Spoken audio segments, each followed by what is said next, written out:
Okay, so here we go, part 6 with the functions lesson. We're going to wrap things up here and see where we're at with functions as opposed to relations. We've represented this function in 4 different ways, talking about the Cliff problem and going back and forth to, okay, is this really a function, expressing it in different ways through an equation, through graphing. Let's just kind of take a quick peek into all the different representations right now.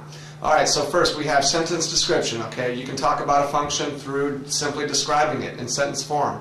Alex climbing a cliff, currently 50 feet above the ground, can climb an average of 2 feet per minute. You can clearly express that being a function. And then also there's through an equation, okay? You can express, here's clearly a function right here.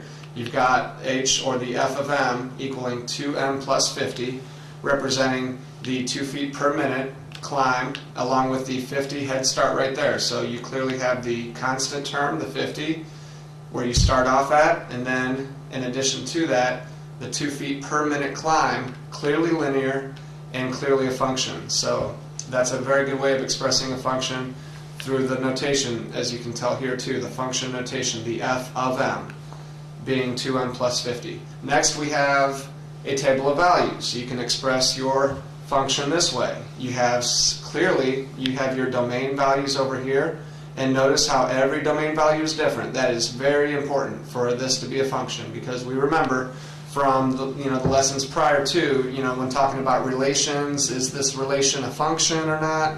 Right away you can tell that this is, because all the domain values are different. The x input values are all different. You know right away it's a red flag if you have the same number, domain number on the left side of your t-table going to 2 different y values or range values. That's going to be a problem. Like say for example if this was a positive 25 below that 25. If you had 2 25s in the x part of the domain part on the left side of the xy t-table, that would be a problem. And of course that would not be a function. But this clearly is. You have every x value is different over here, going to a unique or different y value in return.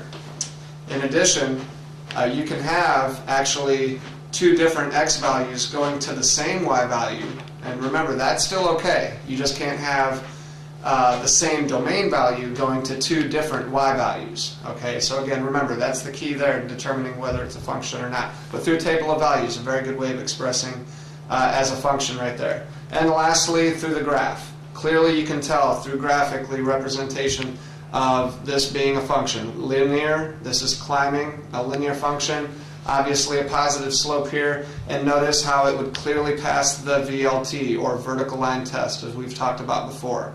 Alright, so again, you can tell right away through the graph that that would also be a function right there. Alright, so in summary, wrapping this up, we've talked about sentence description, describing a function that way, also through an equation, writing the value as input, output value, again going back to domain and range references there, table of values, and of course through the graph. Alright, thank you. That is going to wrap that up. Alright.